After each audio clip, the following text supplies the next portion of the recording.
प्रिय मित्रों, नमो नमः। मैं हूं संजय मौर्य और इस YouTube चैनल संस्कृत कौमुदी में आप सभी लोगों का हार्दिक स्वागत करता हूं। मित्रों, इस YouTube चैनल संस्कृत कौमुदी के माध्यम से मैं आप सभी लोगों को यूपीटीजीटी शिक्षक भर्ती 2022 के संपूर्ण पाठ्यक्रम का क्रमशः निःशुल्क में अध्ययन करवा रहे हैं, तैयारी करवा रहे हैं। और हम लोग अभी साहित्य का अध्ययन करते हुए क्रमशः संपूर्ण नीति शतकम ग्रंथ का, संपूर्ण मेघदूतम का और फिर हाल में ही अभी हम लोग किरातार्जुनीयम ग्रंथ का अध्ययन करके उसको समाप्त कर चुके हैं। और अब आगे आप लोगों की रिक्वेस्ट है कि सर शुकनासोपदेश का अध्ययन अब प्रारंभ किया जाए। तो मित्रों, हम लोग कल की कक्षा में शुकनासोपदेश के कथा का सारांश और बाणभट्ट का संपूर्ण जीवन परिचय और कादंबरी का संक्षिप्त परिचय कल की कक्षा में अध्ययन कर चुके हैं। किंतु अभी हम लोगों को शुकनासोपदेश का अध्ययन प्रारंभ करने से पहले यह जो शुकनासोपदेश है कादंबरी के पूर्व भाग में स्थित है, तो कादंबरी के इस मंगलाचरण का भी अध्ययन करना अत्यंत आवश्यक है। क्यों? क्योंकि यह मंगलाचरण मित्रों परीक्षा में विशिष्ट रूप से पूछा जाता है। तो सबसे पहले हम लोग इस कादंबरी के संपूर्ण श्लोकों का मंगलाचरण का अध्ययन किया जाएगा, तत्पश्चात शुकनासोपदेश का अध्ययन प्रारंभ किया जाएगा। तो चलिए अध्ययन प्रारंभ करते हैं। रजोजुषे जन्मनि सत्त्ववृत्ते स्थितो प्रजानां प्रलये तमः स्पृशे अजाय सर्ग स्थिति नाश हेतवे त्रयीमयाय त्रिगुणात्मने नमः। तो मित्रों देखिए, जो महाकवि हैं, कविता कानन केसरी हैं, महाकवि बाणभट्ट अपनी ग्रंथ कादंबरी को रचना प्रारंभ करने से पहले उस ग्रंथ के निर्विघ्न समाप्ति के लिए इस मंगलाचरण में, पहले श्लोक में, इस मंगलाचरण में देखते हैं किसको नमस्कार करते हैं। तो मित्रों, मैं आज आप लोगों को इस श्लोक का अर्थ, इस श्लोक की व्याकरणात्मक टिप्पणियां, इसका विशेषण, इसमें रस कौन सा है, इसमें छंद कौन सा है, इसमें अलंकार कौन सा है, इसमें रीति कौन सा है, इसमें गुण कौन सा है, ये सभी कुछ आज हम आप लोगों को एकदम गहराई से अध्ययन के साथ बताएंगे। तो चलिए आप सभी लोग अपनी नोट्स भी ले लीजिए साथ में ही, क्योंकि बहुत सारी चर्चाएं करेंगे हम लोग उस जिसको कि परीक्षा की दृष्टि से महत्वपूर्ण है और आप लोगों को नोट भी करना है। तो चलिए अध्ययन प्रारंभ करते हैं, इसके अर्थ को देखते हैं हम लोग। तो कह रहे हैं महाकवि बाणभट्ट कि रजोजुषे जन्मनि सत्त्ववृत्ते स्थितो प्रजानाम। हम लोग मित्रों सबसे पहले इस प्रजा नाम को ले लेते हैं, है ना। इस प्रजा नाम को हम लोग किसके साथ जोड़ देंगे?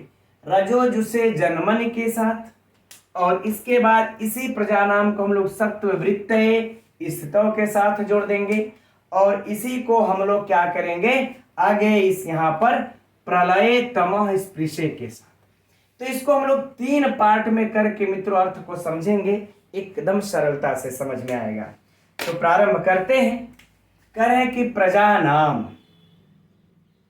अर्थात प्रजाओं, है ना, अर्थात प्रजाओं के रजोजुषे जन्मनि, जन्मनि अर्थात उत्पन्न होने के काल में, प्रादुर्भाव के काल में, या फिर कह ले सृष्टि के समय में। हम लोग क्या कर लेते हैं? प्रादुर्भाव काल में, राइट, हो गया ना, कि प्रजाओं के प्रादुर्भाव काल में क्या कहे? रजोजुषे अर्थात रजो गुण वृत्ति वाले, है ना, रजोगुण वृत्ति वाले या फिर रजोगुण से युक्त। अब बातें समझ में आ गई। तो प्रजाओं के काल में रजोगुण वृत्ति वाले, है ना, प्रजाओं के प्रादुर्भाव काल में रजोगुण वृत्ति वाले। तो मित्रों रजोगुण वृत्ति वाले कौन है? ब्रह्मा, है ना, कौन है? ब्रह्मा, राइट। चलिए ठीक, इतना बातें समझ में आ गई। अब कह रहे हैं कि इसी प्रजाओं के सत्त्ववृत्तये स्थितौ, स्थितौ अर्थात मित्रों स्थित अर्थात पालन, है ना, अर्थात पालन के काल में, पालन काल में, ठीक, पालन काल में सत्व वृत्त है, तो कह रहे हैं कि सत्व, है ना, कह रहे हैं कि सतो गुण वाले या सत्व गुण वाले कह ले, चाहे हम लोग कह लें सतो गुण वाले, सत्व गुण वाले। अब बातें क्लियर हो गई। अब सत्व गुण वाले प्रजाओं के पालन करता कौन है मित्रों? प्रजाओं के काल में जो पालन करता वाले कौन है? करे विष्णु, अर्थात विष्णु। अब आगे कह रहे हैं कि प्रलये तमः स्पृशे, और कह रहे हैं कि प्रलय काल में, है ना, कह रहे हैं कि प्रलय काल में तमः स्पृशे अर्थात तमो गुण वाले, है ना, अर्थात तमो गुण वाले। तो मित्रों अर्थात तमो गुण वाले, तमो गुण की बाहुल्यता वाले, है ना, कौन है? करे भगवान शंकर, भगवान शंकर। अब तीन बातें समझ में आ गई ना। अर्थात मित्रों एकदम सरल शब्दों में, एकदम सरल अर्थ है, सटीक अर्थ है, कोई कठिनाई नहीं है कि जब सृष्टि की उत्पन्न होती है, जब सारी प्रजा उत्पन्न होती है, इसमें, है ना, तो कह रहे इसमें कौन होता है? रजोगुण वृत्ति वाले, अर्थात ब्रह्मा। प्रजा की सृष्टि, प्रजा का उसके बाद पालन और उसके बाद संहार, नाश, ठीक। तो कह रहे हैं कि प्रजा के प्रादुर्भाव काल में रजोगुण वृत्ति वाले अर्थात ब्रह्मा, और कह रहे हैं प्रजाओं के पालन काल में सत्व गुण वाले अर्थात विष्णु, और कह रहे हैं प्रलय काल में तमो गुण वाले अर्थात शंकर। आगे बातें समझ मित्रों। अब आगे कह रहे हैं कि सर्ग स्थिति नाश हेतवे, अर्थात कह रहे हैं कि सर्ग अर्थात सृष्टि, अर्थात सृष्टि यही जन्मन, अर्थात सृष्टि, स्थिति अर्थात कह रहे हैं कि पालन, सृष्टि पालन, और कह रहे नाश अर्थात प्रलय, अर्थात प्रलय के हेतवे अर्थात कारण, प्रलय के कारण। कौन है सृष्टि पालन प्रलय के कारण? करें कि अजाय अर्थात अजन्मा, जो कभी जन्म ही नहीं लेता, अजन्मा। अजन्मा कौन है मित्रों? तो कह रहे हैं कि ब्रह्म।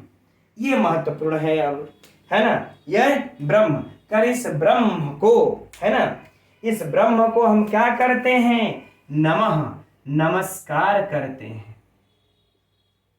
क्या करते हैं मित्रों? नमस्कार करते हैं। आगे बातें समझ में।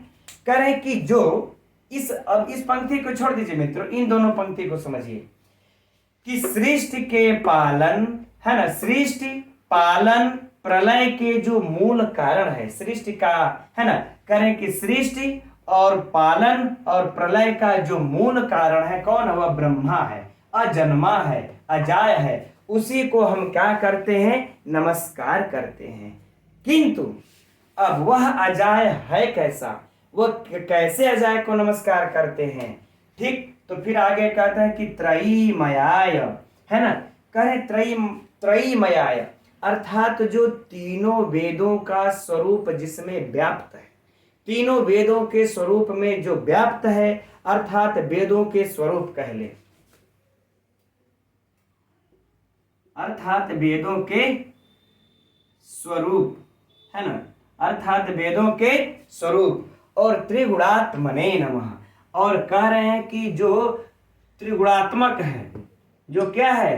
तो कह रहे हैं कि जो त्रिगुणात्मक है, यानी कि तीनों गुणों से युक्त है, तीनों गुणों से युक्त, तीनों गुणों से युक्त उस ब्रह्म को हम नमस्कार करते हैं। आगे बातें समझ में नहीं, फिर से एक बार ध्यान से बस इन दो पंक्तियों में देखा जाए, है ना। कह रहे हैं कि सृष्टि पालन तथा प्रलय के कारण भूत वेदों के स्वरूप तीनों गुणों से युक्त इस अजन्मा अर्थात ब्रह्म को हम नमस्कार करते हैं। आगे बातें समझ में मित्रों। फिर से अब इस श्लोक का मित्रों थोड़ी सी व्याख्या कर लेते हैं हम लोग, तब अब आगे बढ़ा जाएगा। कहने का भाव मित्रों यह है कि देखिए इसमें श्लोक में कर रहे हैं नमस्कार किसको, ब्रह्म को। भाव को पकड़िएगा तभी हम आप लोग इस प्रश्न को क्लियर कर पाएंगे कि किसको नमस्कार कर रहे हैं, ब्रह्म को। यह चीज एकदम फाइनल हो गई है और यह परीक्षा में पूछा भी जा चुका है कि इस पहले श्लोक में महाकवि बाणभट्ट किसको नमस्कार करते हैं मंगलाचरण में, तो ब्रह्म को नमस्कार करते हैं। ब्रह्मा शंकर ब्रह्मा विष्णु महेश के चक्कर में मत फंसिएगा आप लोग।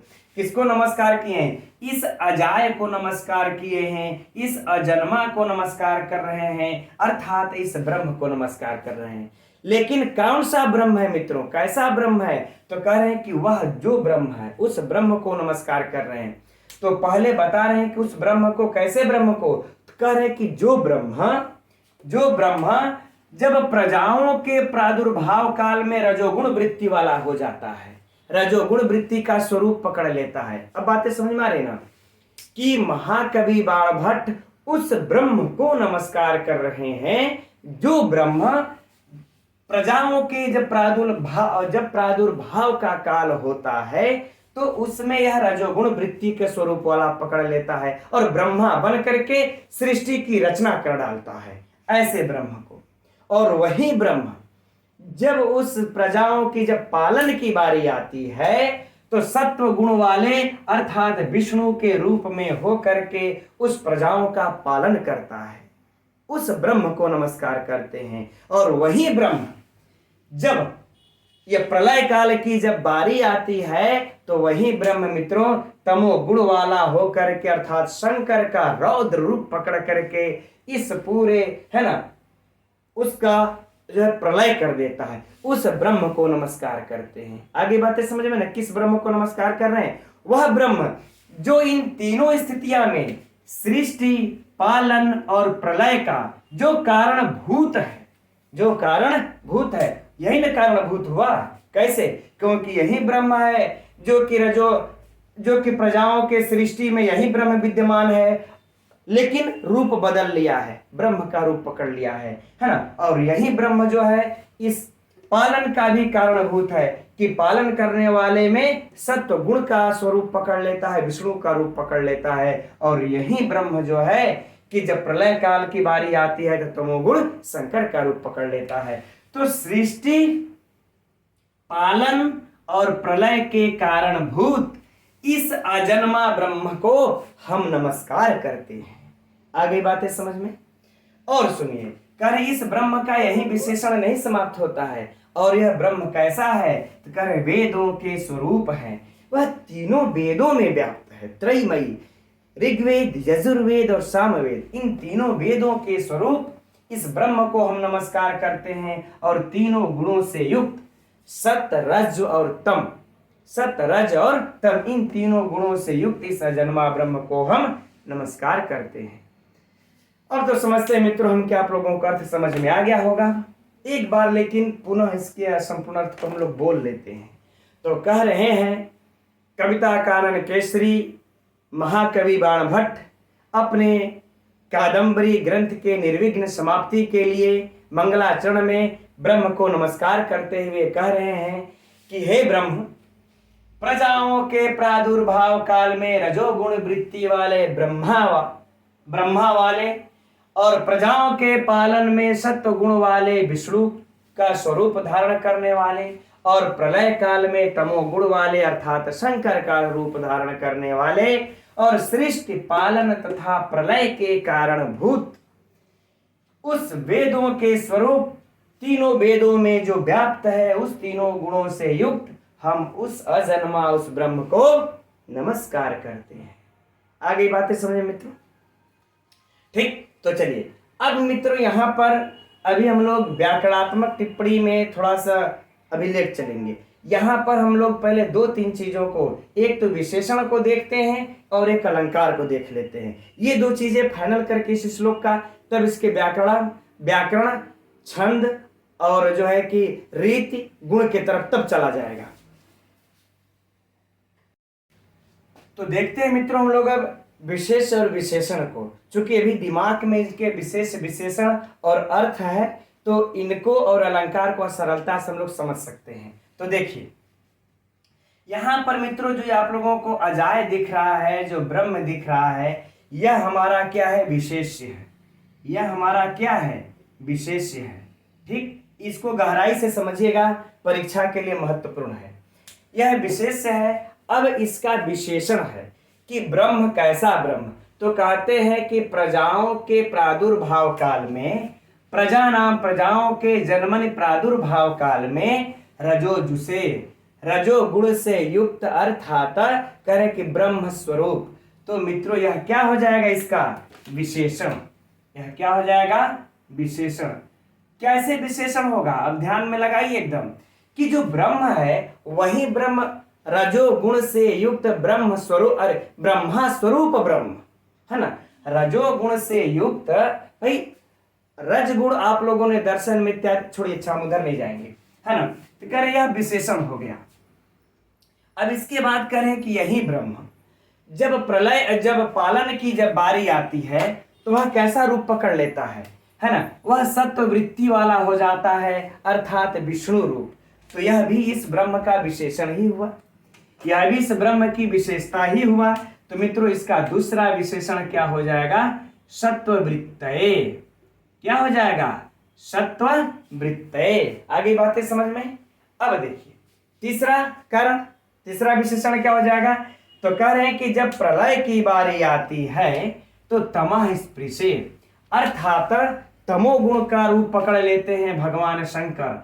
तो मित्रों यह भी इसका क्या हो जाएगा? विशेषण। बस एक ही विशेष की चर्चा कर रहे हैं मित्रों हम। यह भी परीक्षा में पूछा जा सकता है कि इसके कुल कितने विशेषण हैं, इस अजाय के कुल कितने विशेषण हैं, तो गिनते रहिए कितने विशेषण हैं। अब बाकी आगे कहते हैं विशेष से ही हुआ, बाकी यह तो यह प्रलय इधर तो कुछ होगा नहीं, यह प्रजा तो होगा नहीं। अब करें सर्ग स्थिति नाश हेतु। सर्ग स्थित और प्रलय का कारणभूत कौन है ना। सर्ग स्थित ना और प्रलय का कारणभूत कौन? तो कह रहे हैं कि ब्रह्मा। तो यह भी मित्रों क्या हो जाएगा? विशेषण।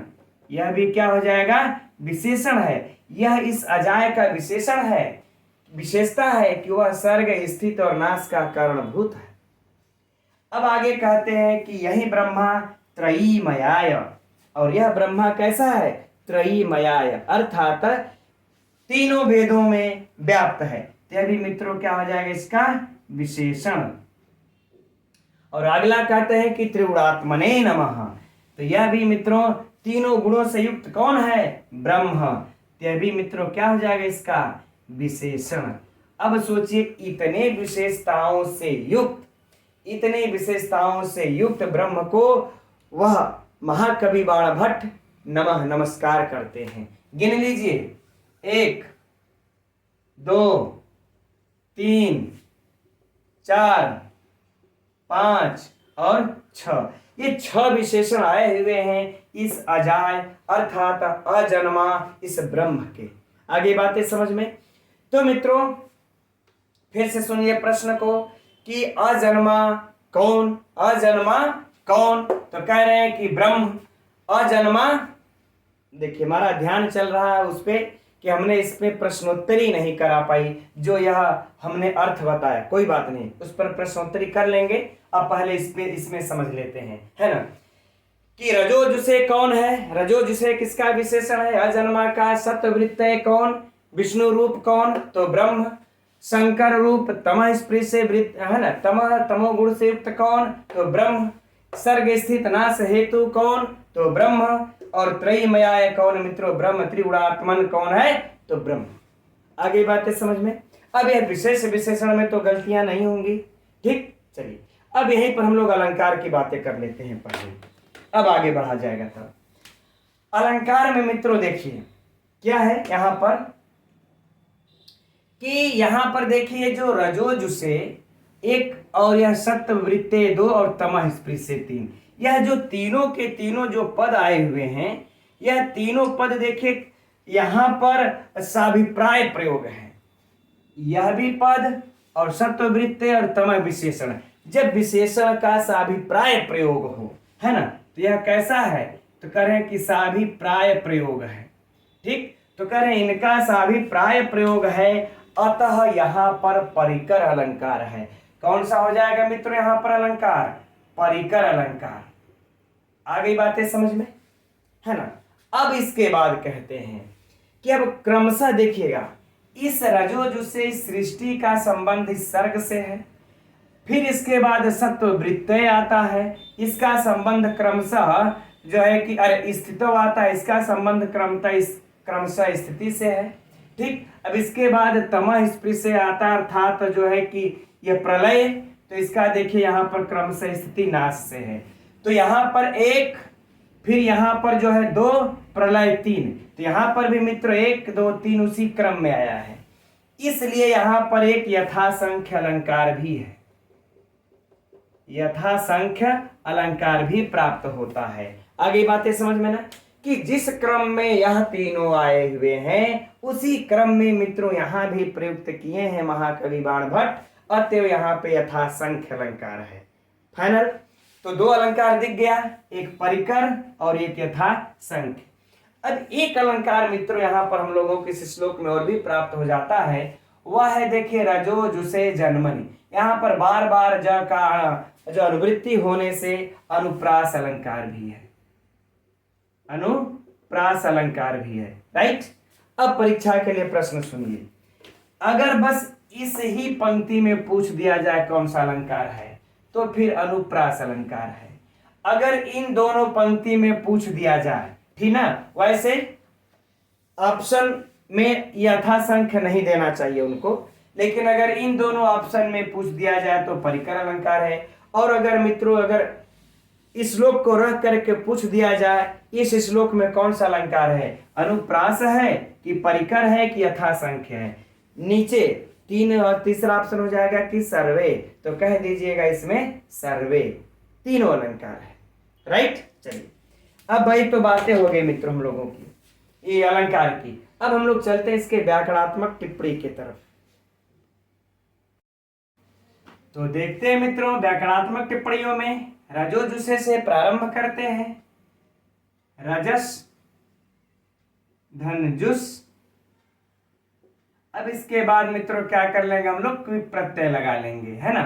और हम सभी लोग जानते हैं मित्रों कि क्विप प्रत्यय का सर्वापहारी लोप हो जाता है। इसके बाद हम क्या करेंगे, इसका रूप चला लेंगे, और जब रूप चला लेंगे तो चतुर्थी विभक्ति के एक वचन में बन जाता है मित्रों रजोजुषे। तो यह परीक्षा के लिए व्याकरणात्मक टिप्पणियां मित्रों ऐसी कोई विशिष्ट नहीं है जो ज्यादा उलझाएं, बस थोड़ा सा हम लोगों को ध्यान रखना होगा, है ना, कि चतुर्थी विभक्ति का एक वचन, रजोजुषे में पूछे तो चतुर्थी विभक्ति का एक वचन, व्युत्पत्ति पूछे तो रजस जुस धन क्विप, ये लगा लेंगे। और वैसे भी मित्रों यह क्या है, विशेषण है, यह क्या है, विशेष्य है, इस विशेष्य का विशेषण है, तो जो इसमें विभक्ति होगी वही होगी ना वहां पर भी। ठीक, चलिए अच्छा, इसकी जब चर्चा आएगी तो यहाँ पर कर लेंगे हम लोग। फिलहाल रजोजुषे में चतुर्थी विभक्ति एक वचन, रजस जुस और क्विप हो गया। अब बात कर लेते हैं मित्रों हम लोग जन्मनि की, सप्तमी विभक्ति का एक वचन, सप्तमी विभक्ति का एक वचन, विषयाधिकरण है सप्तमी, है ना। जन्म लेने वाले काल में, प्रादुर्भाव काल में, प्रादुर्भाव में, ठीक, ऐसे ही हम लोगों को सप्तमी दिख जा रही है, कोई समस्या नहीं। अब आगे है सत्ववृत्तये, सत्ववृत्तये, ठीक है, यानी कि सत्ववृत्ति येषां मते सत्ववृत्तय तस्मै सत्ववृत्तये, अर्थात मित्रों क्या हो जाएगा हम लोगों का बहुव्रीहि समास। राइट, कोई समस्या नहीं। अब आप लोगों को दिख रहा होगा मित्रों स्थितौ प्रजानाम, स्थितौ एकदम स्पष्ट है, सप्तमी विभक्ति यहाँ पर कोई समस्या ही नहीं है, है ना। स्थित काल में अर्थात पालन में लगा रहे हैं तो सप्तमी ही होना चाहिए, विषयाधिकरण। अब है प्रजानाम, तो प्रधन जन लगा लेते हैं, जन से क्या लगा लेंगे हम लोग, ड प्रत्यय लगा लेंगे, प्रजानाम प्रजाओं का, है ना, एकदम सरल है, कोई यहाँ पर समस्या नहीं है। अब आगे हम लोगों का प्रलय।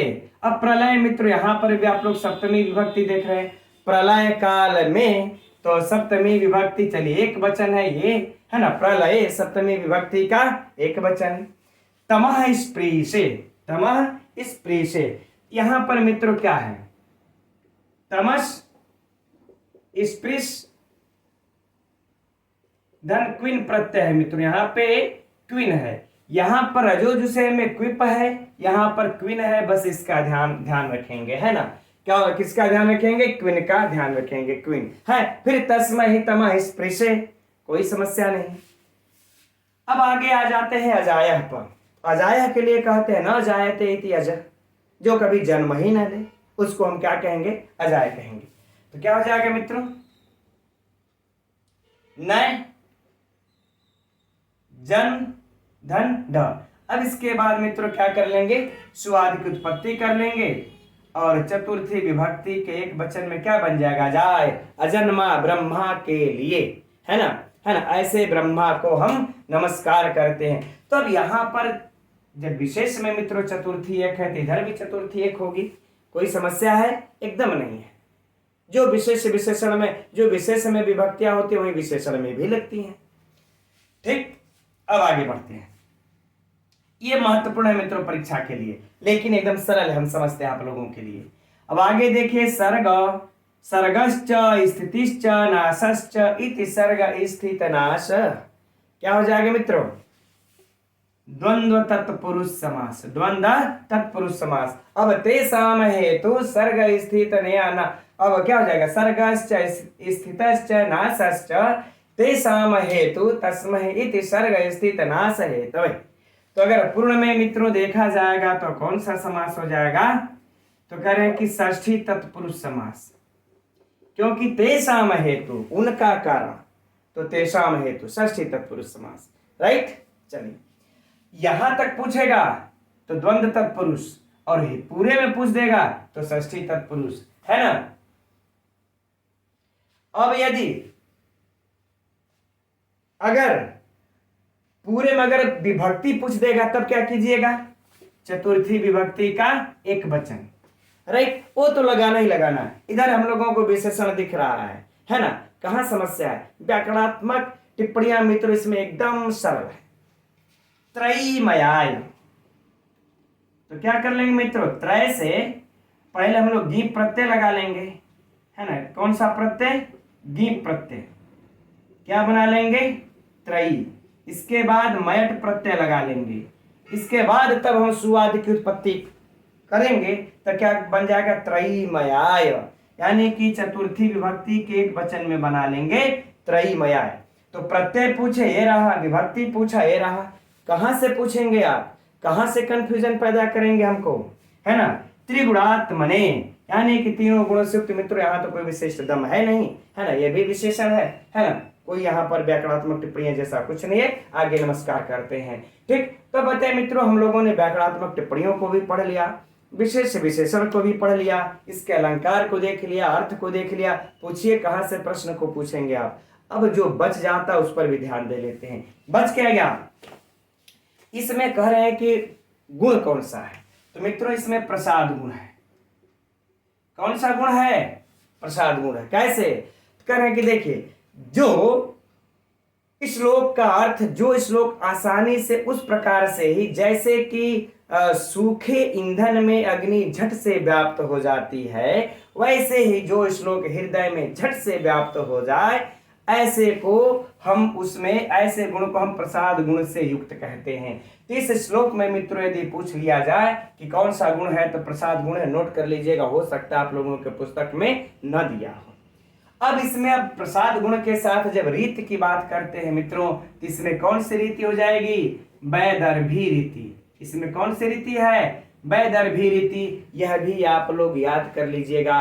वैसे तो इनकी पांचाली रीति है ना, महाकवि बाण भट्ट की कविता कानन केसरी की, लेकिन इस श्लोक में वैदर्भी रीति है। क्यों, यह अल्प समास से युक्त है, सरल है, सुबोध है, बाकी आप लोग जानते ही हैं। इसलिए इसमें रीति कौन सी इस श्लोक में प्रॉपर यदि पूछा जाए कि महाकवि बाण भट्ट की रीति कौन सी है, तो पंचाली। लेकिन महाकवि बाण भट्ट ने इस मंगलाचरण में किस रीति का प्रयोग किया है मित्रों, तब वैदर्भी। किस गुण का प्रयोग किया है, प्रसाद गुण का। आगे बातें समझ में। अब बात कर लेते इसमें छंद की, है ना। छंद की बात कर लेते मित्रों। तो छंद हम समझ रहे, सभी लोग जानते हैं, इसमें हमको कुछ भी कहने की आवश्यकता नहीं है। वंशस्थ मुदि रितम जतौतु जरौतु सभी लोग जानते हैं। अब इसमें हमको नहीं लगता है कि जोड़ने घटाने की आवश्यकता है। यदि आप लोग कहेंगे तो आगे भी वंशस्थ छंद है, उसमें हम जोड़ घटा करके बता देंगे, है ना। तो अब ये लीजिए, यह भी हो गया। अब बताइए, रीति, गुण, छंद, अलंकार, विशेष, विशेषण, अर्थ, व्याकरणात्मक टिप्पणी, समास, है ना, समास, प्रत्यय, विभक्ति, सब तो हो गया। और इसमें नमस्कार किसको करते हैं, तो कह रहे हैं कि कहिएगा अब यह, हाँ, मंगलाचरण कैसा है, तो नमस्कारात्मक है। किसको नमस्कार किए हैं, तो ब्रह्म को नमस्कार किए हैं, अजाय को नमस्कार किए हैं। राइट मित्रों, तो हम समझते हैं श्लोक पूर्ण हो गया अब आप लोगों को। अब इसमें से प्रश्न आएगा तो हम समझते इतना गहराई से अगर अध्ययन कर लेंगे मित्रों तो कहीं से बचेगा नहीं। और आगे हम लोगों को भी 3 श्लोकों को भी इसी तरह से गहराई से अध्ययन करना है, वो कल किया जाएगा। फिर भले ही आगे जब इनका वंश वृक्ष स्टार्ट होता है तो हम लोग आगे शॉर्टकट अपना सकते हैं, लेकिन आगे की 3 श्लोकों में भी मित्रों बहुत जबरदस्त परीक्षा की दृष्टि से है, उनको भी इसी तरह गहराई से अध्ययन किया जाएगा। तब हम लोग कल मिलते हैं ठीक इसी समय, आज तो शायद, है ना, 8 बजे। तब तक के लिए मित्रों नमो नमः।